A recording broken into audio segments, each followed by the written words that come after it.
Boa tarde. Boa tarde, mestre. Oi, Mestres, né?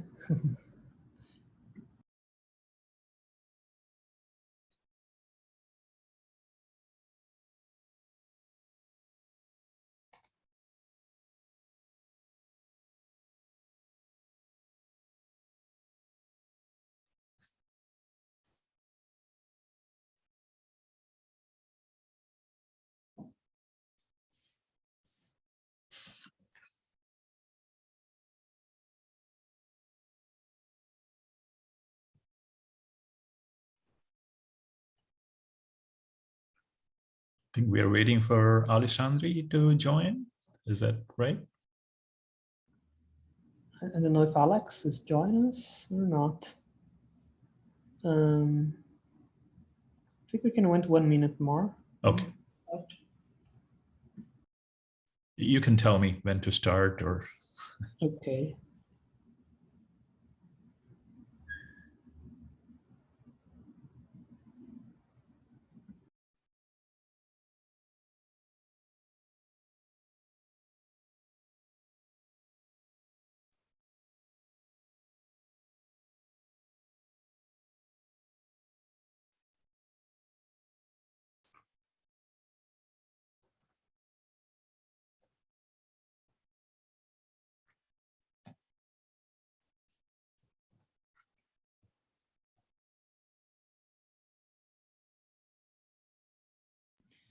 I think you can start.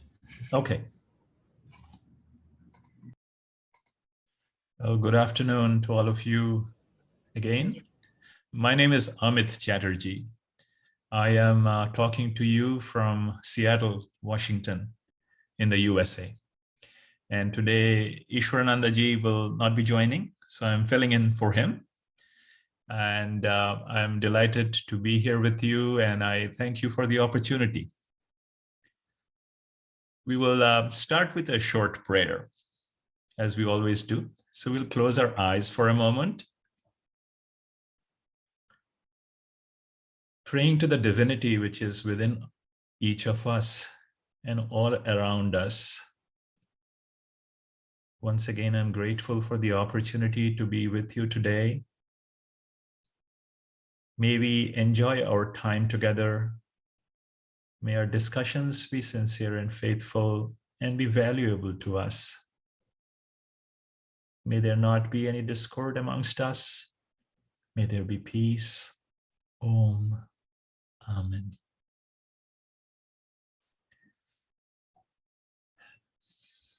Once again, delighted to be with the Birdie AI team. I was taking a look at your website a little bit, and I was quite impressed with all the information about your company and your product.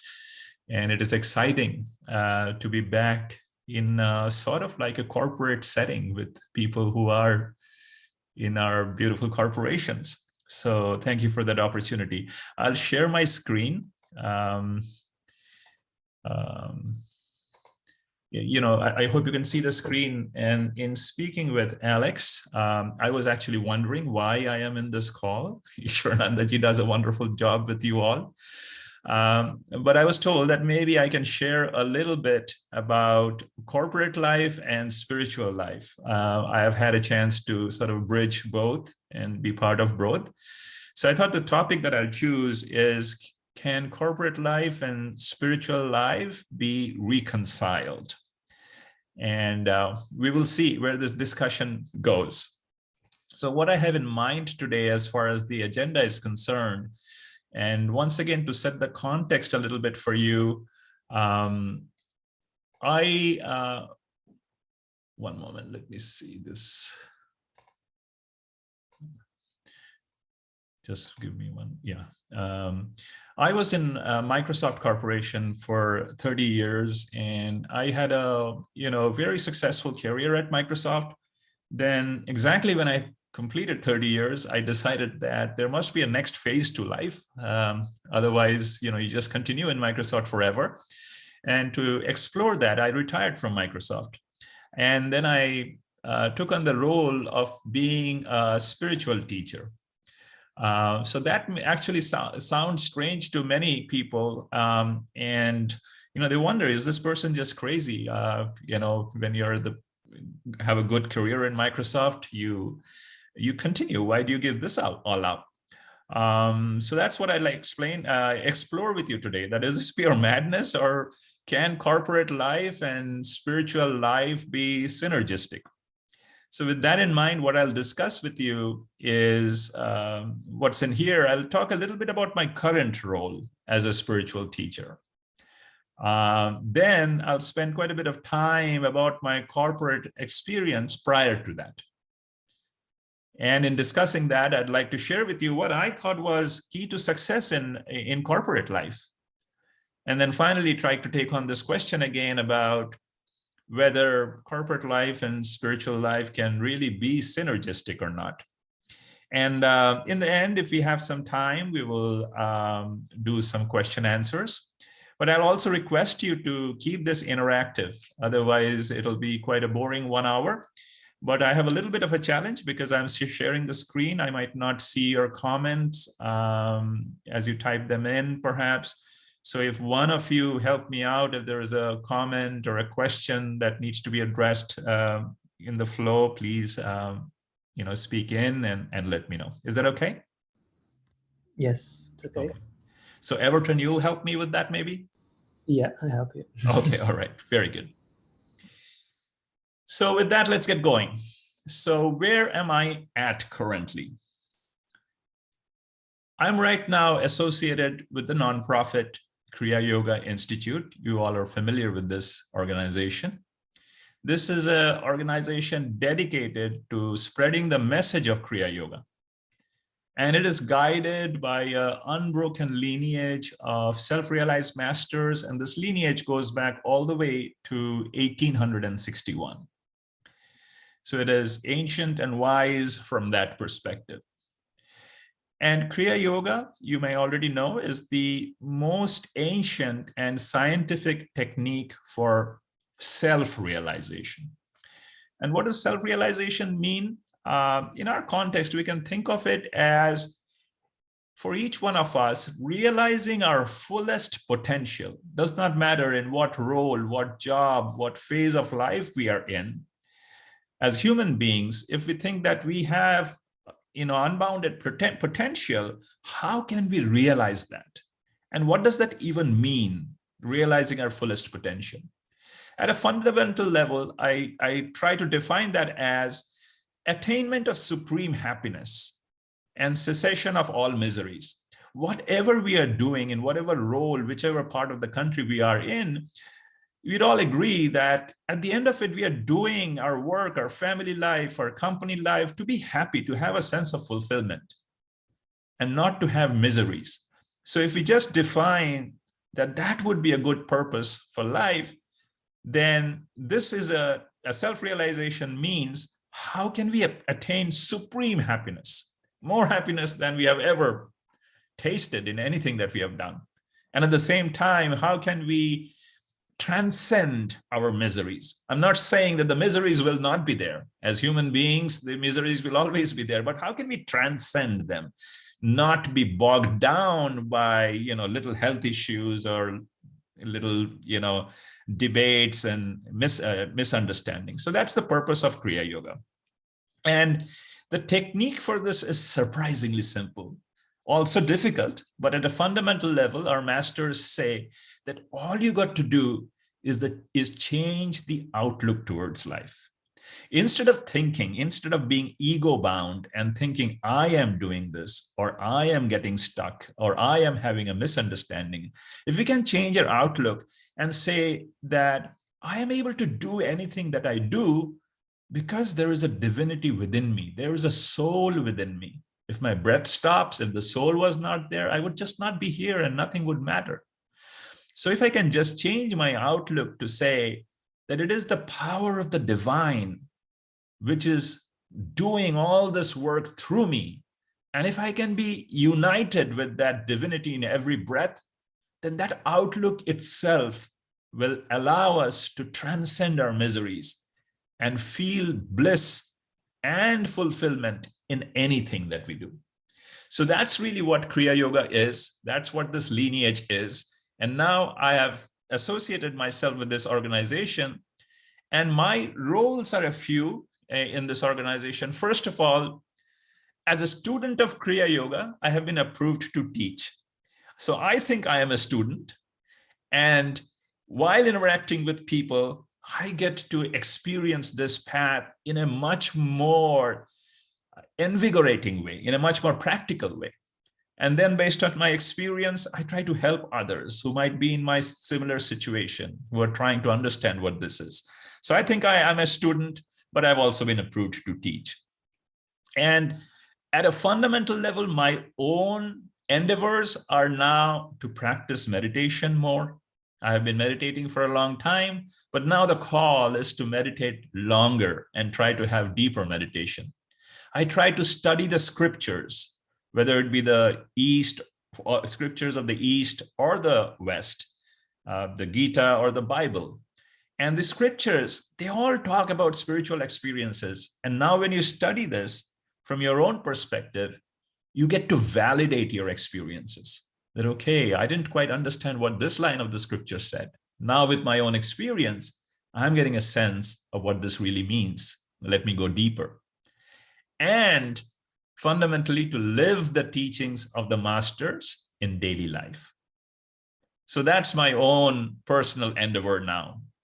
And at an organization level, I get to initiate seekers into Kriya Yoga. I teach them the techniques and I guide meditations. Kriya Yoga is a technique and a process which is taught directly from the teacher to the student. So it's not found in books, it's not on the web, it is just discussed in person. So I get to do that now. And then I also do talks on practical spirituality, whether it be online or in person.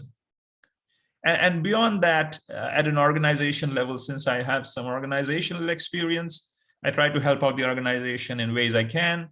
I'm the secretary of the board of Kriya Yoga Institute. And here in Seattle, we also have an ashram or a monastery, just like you all have in Sao Paulo. It's called the Temple of Meditation in Seattle. And I participate in the leadership team for that. So those really are my current roles now. Now, you're already familiar with Kriya Yoga Institute. Ishwarananda ji himself is a teacher of our organization. One difference between Ishwarananda ji and me is Ishwarananda ji has given up family life. He's a monk. I am a householder. So I have a family. This is a picture of my family from a few years back. This was in 2014, I believe. I have two boys. The younger one on the left is Abhijit. The older one on the right is Abhishek. Abhijit is now 24 years old. Abhishek is 28 years old. Both of them are in computers as well, currently working in Amazon in Seattle. And my wife, Soma, she's a homemaker, and I'm in the home as well right now. So that's our little family. And as a teacher, I also have the opportunity of traveling to different locations. And I feel that in the 3 years that I have now been in this role, my best time as a traveling teacher was actually in Brazil. I visited Brazil for 5 weeks in 2019. I have some pictures here. I spent weekends in Brasilia, Bauru, Aracaju, Sao Paulo, and Belo Horizonte. And with Ishwarananda ji, it was such a wonderful experience. I must say, the people in Brazil are so devoted and so loving that while I was away from home for 5 weeks, it felt like I was still at home with friendly people.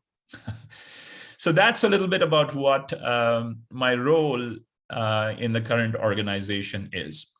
Now I will transition and take you through what my role in the corporation was, in the corporate, specifically in Microsoft. So my background and experience, I graduated in electronics and electrical communication engineering from India. That was in 1984. I'm sure many of you weren't even born then, so that makes me that ancient. But nonetheless, I'm still here, and wisdom is priceless, I'd like to think. I also did my master's in computer engineering from the same university in India. Worked in India for a couple of years, from 1986 to 88. Then Microsoft went to India to hire, and I got selected. So I joined Microsoft in 1988. And then I was in Microsoft for 30 years, from 1988 through 2018, and roughly splitting my time almost equally in the US and in India. In the US in two stints, the first 11 years and the last 4 years, and in Hyderabad, India for 15 years in the middle. And during this time, I have worked on a variety of different products. I tried to get the logos of the different products that I'd worked on. I started working on Windows 2.1. Most of you wouldn't even recognize that version of Windows. That was the second version of Windows on the old IBM PCs. And a variety of languages and servers, services for Unix, and a bunch of things. And towards the end, worked on the Windows engineering systems, which was then building Windows 10, was the team which built the Git for Windows code base, and so on. So this is many different products over 3 decades that I have worked on. But fundamentally, most of my time was on the Windows line, whether it be client or server. It was, in fact, almost a joke. When I was in India, people used to call me as the Windows maker. And when I completed 20 years and my team celebrated that anniversary, somebody put together this picture, morphing my head on a carpenter who was making Windows, and called me the Windows, my team as the Windows Works. And they listed out these versions of Windows that I'd worked on. And since then, of course, I've worked on a few more versions of Windows. I thought that was funny.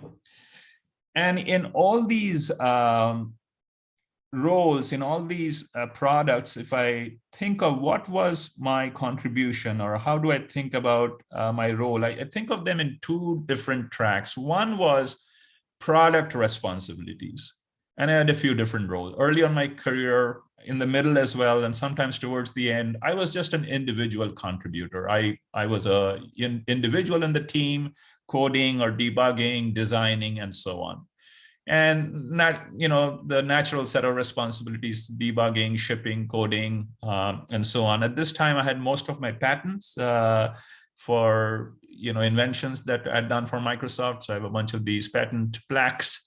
Most of them were during my early years, particularly in graphics. Early on in my career, my expertise was in the field of graphics. In fact, when Windows 95 was shipping, Windows 95, of course, is a legendary, monumental product from Microsoft. And I was the development manager for their graphics team, all of the graphics and all of the display drivers, and so on. Then I was also the development manager for multimedia teams, the engineering systems team. And during these times, being a development manager meant your team was anywhere from 10 to 60 engineers, and you were responsible for their entire output, and played that leadership role. I also took on various product unit leadership role. A product unit leadership means you own an entire product. So products like services for Unix, Visual J#, Visual Studio Test and Lab Manager, and so on. I was the product unit leader. That means the product vision and roadmap was my responsibility. I was responsible and accountable for all aspects of engineering, development, test, program management, engaging with customers, and also setting up multi-version release cycles for these products. So this was primarily my responsibility for most of the products that I had worked on. When I was in India, I also took on broad scale leadership role. In fact, the role which was probably the most important that I held in Microsoft was to be the managing director for the India Development Center. This center then was about 4,000 engineers, and they were working on a variety of different products across all of Microsoft's products line. So this was more of a large-scale leadership role, which involved, setting up organizational vision, and looking at the evolution of how the dev center would evolve, setting up the roadmap for that, ensuring all the products across all these teams were being delivered as per quality. I was part of the India leadership team for Microsoft and drove some large-scale projects, for example, driving culture change across all businesses in Microsoft, which was probably a very one of the most challenging endeavors I had, not really directly related to product, but from an organizational perspective. And I really enjoyed my role in leadership, really trying to understand and help people realize what a leader is. So just a few months back, of course, I have now left Microsoft for 3 years. A few months back, I was pleasantly surprised to see an ex-colleague of mine put up a post on LinkedIn appreciating the leadership and saying that they still miss me, working with me every day, which I thought was such a humbling experience, that people that you worked with, who you groomed, are still thinking about you back in the old workspace. So this really is just a summary of my roles and responsibilities. If you have any questions, we can sort of talk about a few here, and then I'll talk a little more about what being successful meant and all of that. Do we have any questions, Everton, or we're good to go? I don't have any question. I have a question, actually. Okay, go ahead, please. You say that this India Development Center challenge, the challenge was most related to culture change, more than product. I'm right? And how do you deal with this challenge, and how your experience now with Kriya Yoga could help this is a wonderful question. So yes, the culture change was one, and I'll give you a little bit of what that culture change was about. Microsoft in India was one of the best places to work at. We hired some of the best engineers in the country. It was probably the best job in the country. But then over time, people sort of developed a feeling of entitlement. Okay, they were just happy to be proud to be in Microsoft, and felt that the company owed them everything, not thinking so much about what they owed to the company. So naturally, they would complain at the smallest little thing and be not happy when things didn't go their way, and it became a sort of a negative culture. And I was tasked to figure out, how do we bring back the mindset of the people to the right direction? So I actually researched a lot of what culture really meant. At that point, I wasn't even sure. I mean, we all have a sense of what culture is, but how do you actually define what culture is? How do you define accountability? So I researched a lot, and I actually came up with a framework. And I'll talk a little bit about that towards the end, but it is really a big topic. It is essentially a way of your outlook that separates good teams from the great teams. How do you think of accountability? Instead of complaining, how do you think of those situations as opportunities where you could do something? Instead of waiting for somebody to fix a problem, could you roll back your sleeves and say, okay, this is a problem. It's not good. I will do something about it. So that was the genesis about it. And it is tied to spirituality. And I'll maybe touch upon this a little later because it'll flow in better. But that was the job. So it was, when we are dealing with products, in some ways, it is a little easy because most of the time machines and code, they behave similarly. But human beings are so different. Two human beings, even if they seem to agree on certain thing, might react in totally different ways. So fixing culture was an extremely challenging role and project in Microsoft. Okay. Okay, great. All right. So moving along, and please interrupt me again if you have questions. Then I was thinking about that, okay, all these years in Microsoft, of course, there were many challenges that I had to overcome. Corporate life can be extremely stressful, responsibilities, accountability, and it is also competitive. But at the same time, rather than thinking of the challenges, I was thinking about what were the keys to success? What did I feel helped me, or helped me stand apart from people who were not so much successful. And I finally nailed it down to three things. It was all about managing time, managing the mind, and managing my energy. I thought these, whatever the challenges were that I had taken on, unless I figured out how to manage my time well, manage my own involvement, my own mind and its reactions well, and kept my energy and spirit up, I would not be successful. So I'll talk to you a little bit about these three things. Again, these are deep topics, but we do not have so much time. But I'll just touch upon them, introduce them. In the future, if there is opportunity, we could go into them more. So managing time, Amit, the best lessons. Sorry, go ahead, please. Yeah, it's Gustavo here. Just a quick question on the previous slide.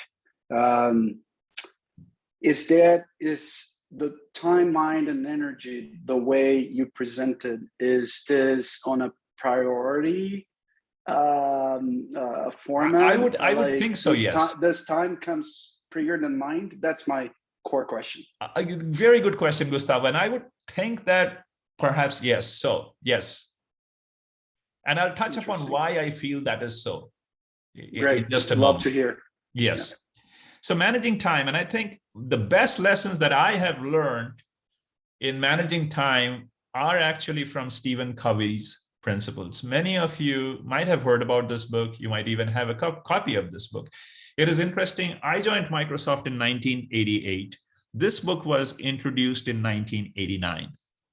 I became a big fan of this book. In fact, I feel that throughout my career, I have tried to be a practitioner of many of his principles. And even today, I find this book extremely, extremely valuable. Now, what does managing time mean? The example that I chose here was to compare myself with Bill Gates. Okay, we all know Bill Gates. He's the visionary. He's the leader of the world. He did this company. He does things that nobody else can do. But Bill Gates and I, and so do you, have one thing in common. Can you say what that is? 24 hours. 24 hours. Wonderful. Even he has 24 hours in the day. Right? So if I think of even my own journey from being a developer, perhaps early on being just in charge of a module and that being my responsibility, to owning an entire product, to being the managing director for a big dev center, and then even think of what Bill Gates does now, all of it has to be done in 24 hours. So the reason, Gustavo, I said time was important was unless we figured out how to scale and manage time, you will just not have opportunities to challenge your mind at the level it can be. Does that make sense? You will just be with what you were doing and unable to scale up. So I think scaling up comes first. Can you be like Bill Gates? Can you take on anything that you have in mind? You all have a wonderful company. Can you make that the best company in the AI space? Scale it up. That will need you to think of time in a different way. And fundamentally, you must prioritize ruthlessly. Because if 24 hours is the cap, every moment is valuable and thousands of things will vie for your attention. You have to prioritize ruthlessly. So that's why I say managing time is the top priority. And this is interesting. I talked about Bill Gates, and this is a small aside. Early days in Microsoft, I had an opportunity of working closely with Bill Gates. I wanted to share with you an email that I have shared from 1989. It's not Bill's response to me, but it was my manager then sharing with Bill some work that I was doing, which still brings me goosebumps to think that, okay, that was the close relationship in those days when Bill was involved with the product teams and you could send him an email and talk a little bit about your work and he'd still appreciate that. So this is something that I have, and during those times, we used to send daily updates to Bill Gates in matters which are just speeding up a graphics piece of code. So that I find quite funny. So then going back to time management and Stephen Covey's principles, you all may be familiar with this. I'm not going to go into this in a whole lot, but the very basic principle is that you think of tasks as either urgent or not urgent. That is what the x-axis is. And then you think of tasks as either important or not important. That's the y-axis.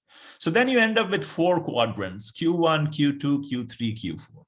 The first quadrant, Q1, is tasks which are important and urgent, okay? Now, if you come to work and if you have any task in that category, you must do it. That's both important and it's urgent for your company. What happens in most companies, all of our time goes in there. This I call firefighting.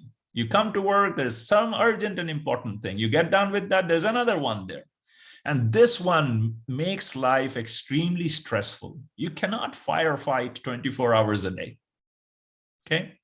So there are other quadrants. If you think of quadrant 2, which is important, but not urgent yet.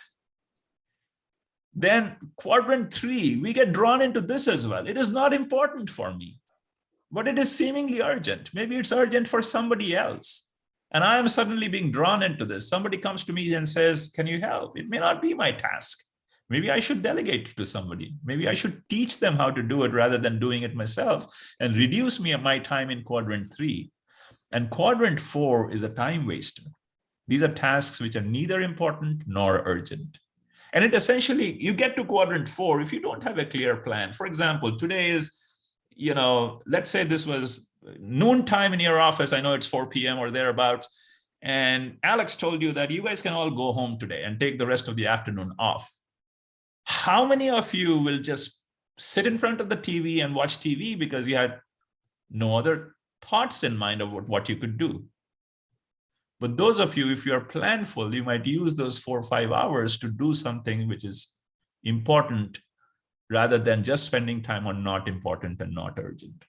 So the basic philosophy for Stephen Covey is try to get out of Q1, quadrant 1. And the only way to do that is focus more on quadrant 2 and be mindful of quadrant 3 and 4.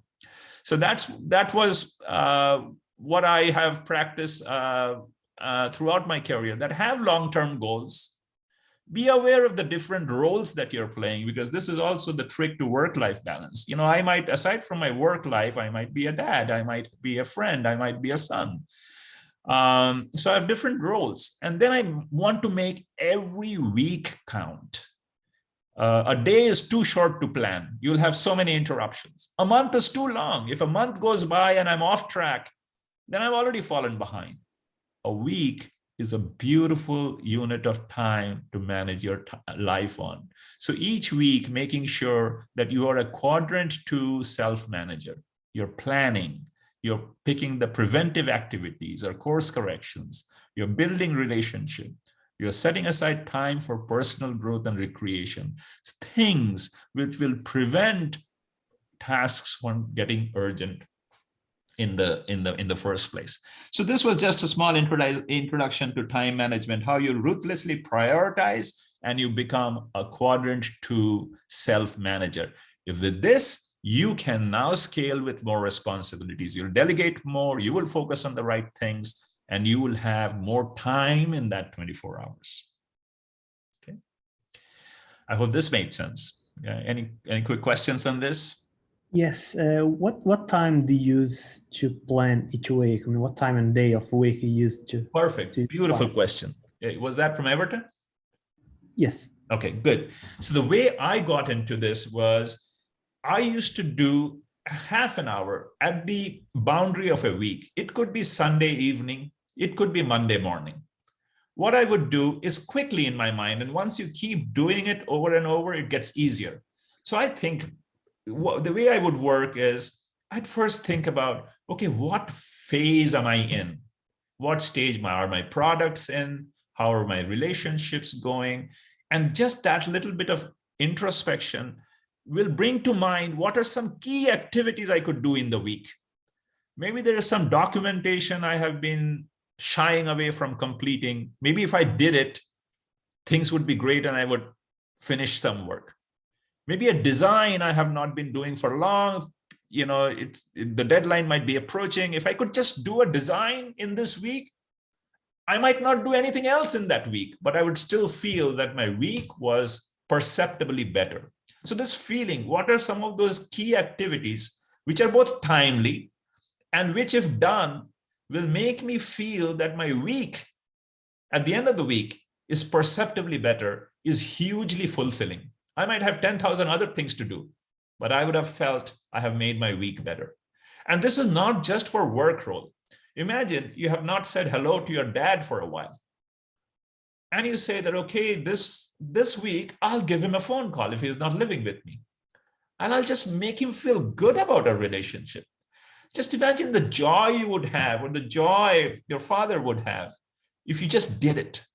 And all it took was to quickly scan through your roles, quickly think what could be timely to do in this week, which are not urgent. You see, none of these tasks are urgent. They could wait.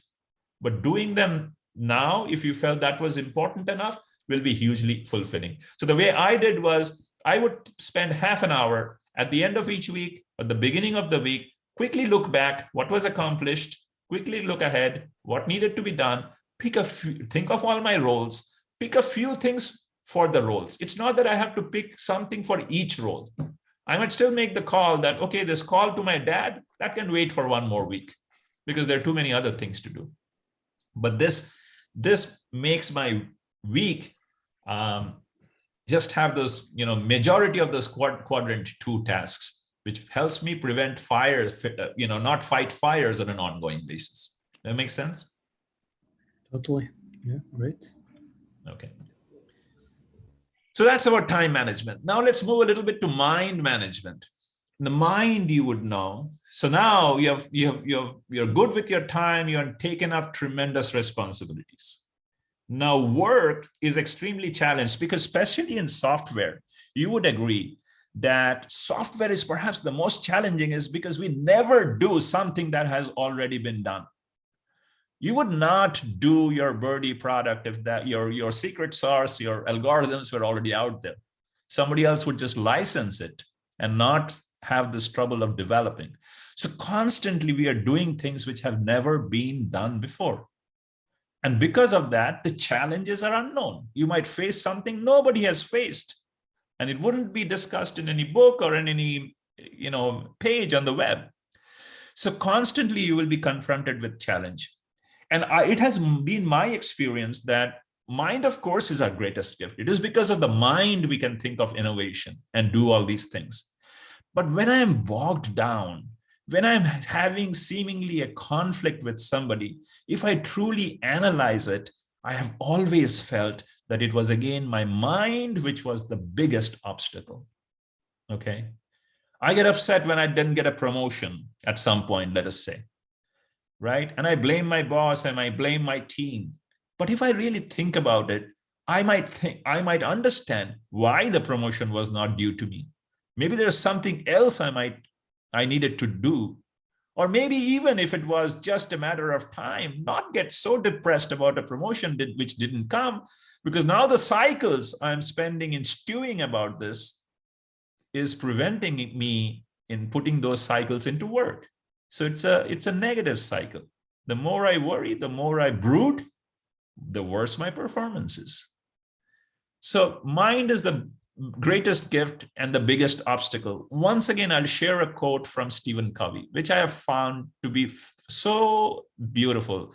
He says that between stimulus and response, there is a space.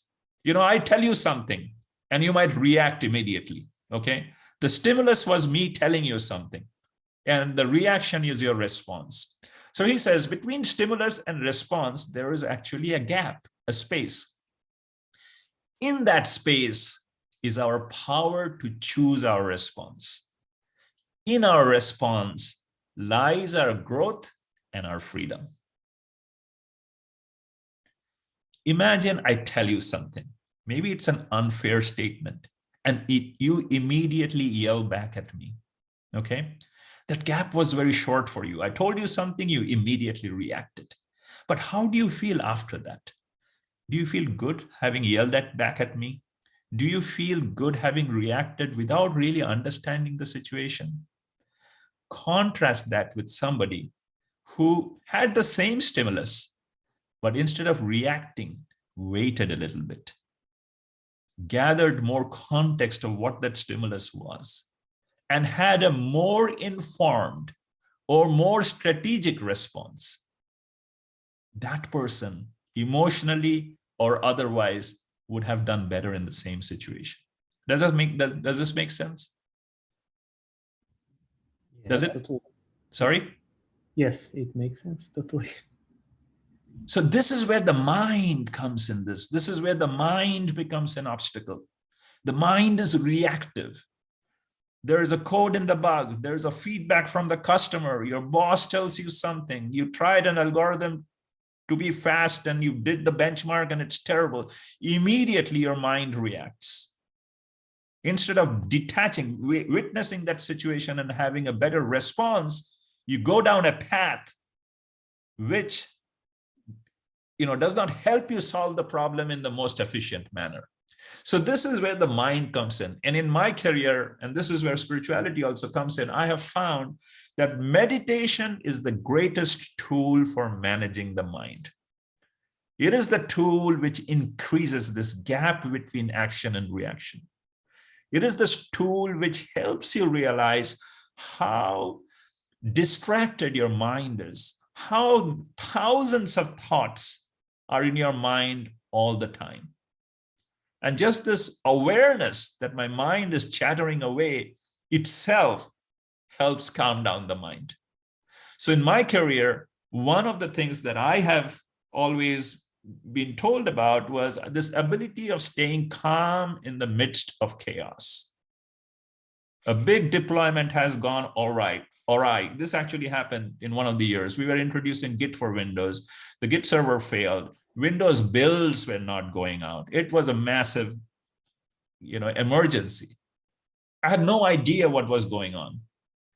I just went to my manager and first said that, look, Ian, Git is down. You will hear complaints from your customer. I have no idea what is going on. I'm just letting you know that there is something going on. I'll keep you informed. That just statement calmed down my manager.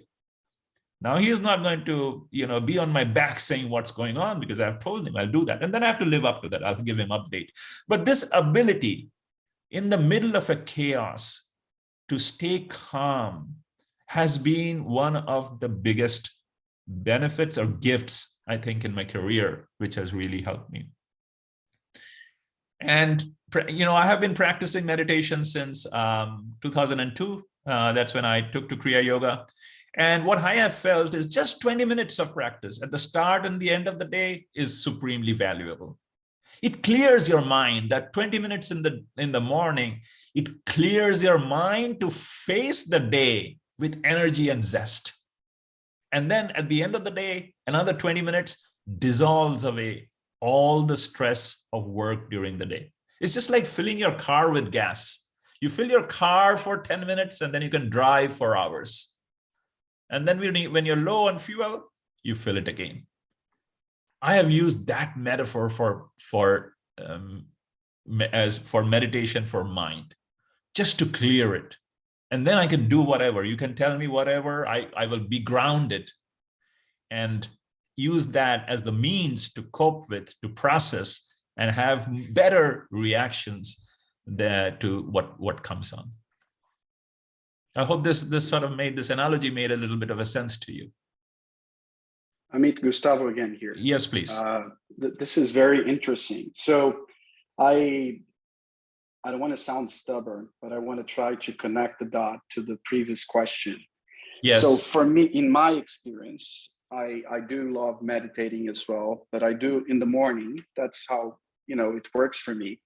And yes, it helps me control my mind. And because I have my mind much more under control, I can be much more laser focused on prioritizing or doing the quadrant, of my Yes. day. Mm-hmm.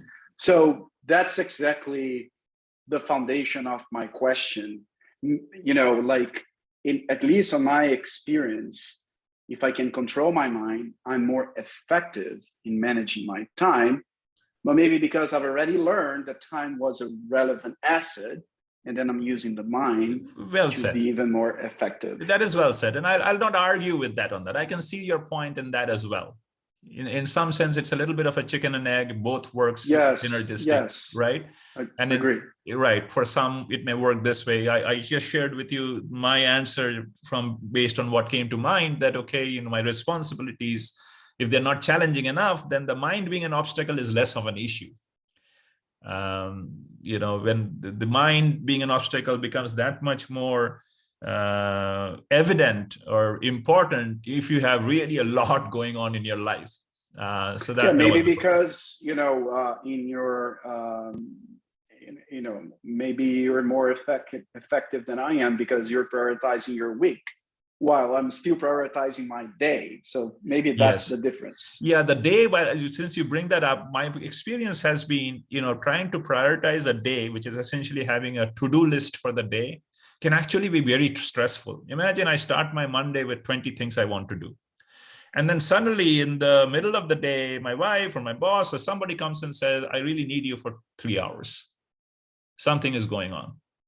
And now you come back and you feel it's almost the end of the day and really nothing has been done. So it becomes very stressful. Now imagine if you had a list of 20 things for the week. If your Monday is gone, you still think, okay, there are 4 days left to do. Maybe even Tuesday is gone. And Wednesday, you say that, okay, I will find some extra time. I will work extra, not because my boss is forcing me, but because I want to feel good about my week, right? So maybe I spend extra time and catch up. And then when at the end of the week, I have done good justice to those things for the week, then I feel, wow, you know, so many things are still left to be done. But what I accomplished, I will take this weekend, be happy with what I have done. So I have found a day is too stressful. A month is too long. A week, and it's not my, this is Stephen Covey's philosophy, this concept of big rocks, which has worked perfectly for me. Even now, you wouldn't believe. I have to read the book again. You should. Even now, you wouldn't believe, and this is something I have discussed with Ishwaranandaji. So I still have a weekly Big Rock page. Even now, I'm retired, but I have roles, I have responsibilities. I still do it that way. Very interesting. Thanks for sharing. This is really nice. Okay. All right. So then the last one which we had was, let me get the Zoom window out of the, yes, managing energy or generating energy. So this is interesting. In Microsoft, one of the leadership principles is leaders are expected to generate energy. Okay. What does this mean? In Microsoft, we have had this experience. Maybe you have had it in your workplace as well. Sometimes you work with an absolute jerk. You know, this person might be the most brilliant coder, debugger, architect, but working with him is so demeaning because he or she will humiliate you, will make you feel inadequate. Okay. That's a perfect example where your energy dips. You hesitate to go to such a person because you know the work might get done, whatever you're stuck on you'll find a solution, but you will come out with your shoulders drooping and not feeling good. On the other hand, imagine working interactions where you talk with somebody and the nature of the conversation was such that you come out with more energy, more clarity than what you had before. Leaders have infectious energy.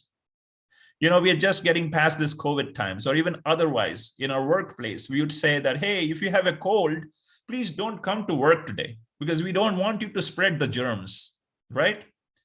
But imagine somebody who infects others with energy, right? We say, please infect others. Please talk to these people and get them more excited. Think of the productivity in the workplace that goes up.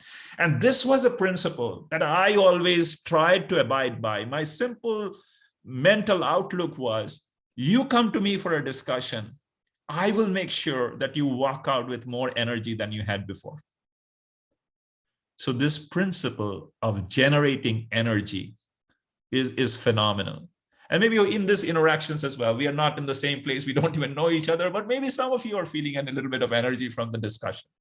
This is what I feel generating energy is all about. And so managing energy is really nothing but managing your spirit, your outlook, your zest. And this to me is true practical spirituality. Spirituality might be ultimately about realizing the divine, but that's an ultimate goal. Along the way, there's a practical aspect of spirituality. And my master, Paramahamsa Pragyananandaji, he defines spirituality in this way, or he talks about yogis in this way. He says, a yogi is not one who is just meditating all the time. He or she is a dynamic person, not afraid to take on any work, puts in the best effort and completes the work, and then does not worry about results after that. The yogi interacts with all others with love, kindness, compassion, and with a smile on the face. Just imagine a fellow worker who's working this way, undeterred, has no fear in taking on the hardest tasks. Will put on the best efforts. Even if the end result is not so good, he will not be down, he or she. You learn from it, but accept that as a path forward. And above all, that person will interact with everyone who works with him or her with joy, with love, with compassion, with a smile on the face. Imagine the success that that person will influence around him or her. This to me was the other big key thing about success. So now going back to managing time, managing mind, managing energy. Responsibilities will be many. I have to manage my time and ruthlessly prioritize. As I take on more and more tasks, my mind will come in the way. I need to stay centered.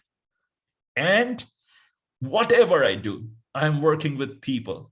Let me make sure that I bring energy. I infect others with energy. I make others do that much more because now they are energized to work on the problem that we are working on.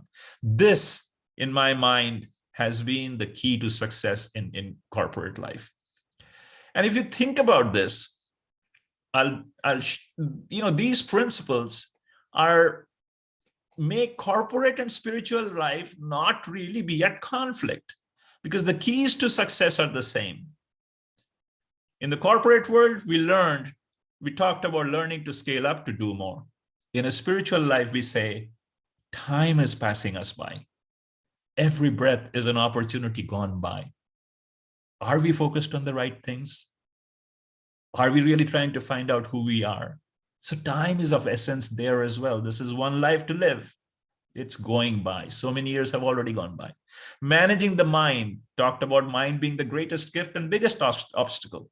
And spiritual path as well. We know that to get supreme happiness, you have to harness the mind. If you have the ability to stop the thoughts in your mind, you will feel supreme bliss right then and there. And finally, managing energy, generate infectious energy in your teams. And a yogi, a person of meditation on the spiritual path, lives a dynamic life. They interact with many people with love, with kindness, joy, and smile. And this ability is really what practical spirituality is. What good will spirituality be if I cannot interact in my daily life with love, kindness, and joy? So this, I thought, the first question we asked, whether these things are at conflict or not, and I feel they're not in conflict. They're synergistic. And in fact, I will go on to say that I am still building products. The product that I'm working on is me. I am endowed with great potential, but I have many defects. So now I am debugging myself. I'm trying to fix those problems. I'm polishing the product that is me.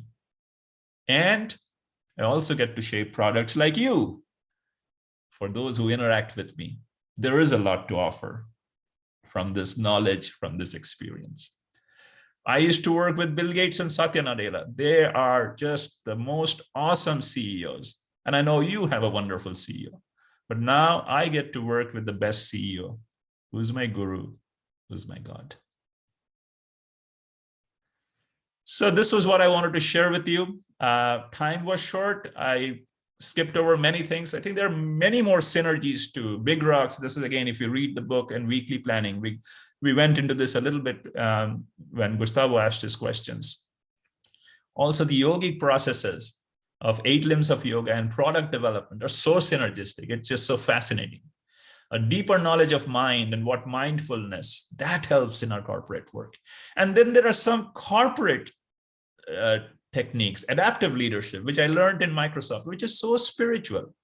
This fine line between being a good company and a great company, or a good team and a great team. This is the basis of culture of accountability, which I think is very spiritual. And this culture pyramid, we talked a little bit about what, Everton, you were asking about what culture means. This framework actually talks about culture being a pyramid, which is actions, results, beliefs, and expressions. That what you see is actions and results, but what lies below the iceberg are beliefs and experiences which drive the culture. So culture change, culture analysis goes deeper there and focuses on those things. Maybe someday there'll be a time to talk about these as well. It's almost out of time, but there are probably still a few minutes left. You guys have a hard stop, I think, at the top of the hour. If there are a few other questions that you may have, I'll be happy to spend time. I just want to thank you. It was very interesting, amazing presentation. Thank you very much. Thank you. Thank you for having me. And I'm really grateful for this opportunity myself. And Amit, if you could, I don't know through whom, share some of the slides, that would be very inspirational as well. All right, I'll be happy to send the slides to Ishwaranandaji. I do not have your emails, but I'll request him to contact, and I'll share my email address as well. If you have any questions, please feel free to reach out to me. Thank you. Okay, have a wonderful rest of the day and the rest of the week ahead. Thank you a lot. Thank you, Master. Bye-bye. All right. Thank you. Bye. Thank you. Thank you.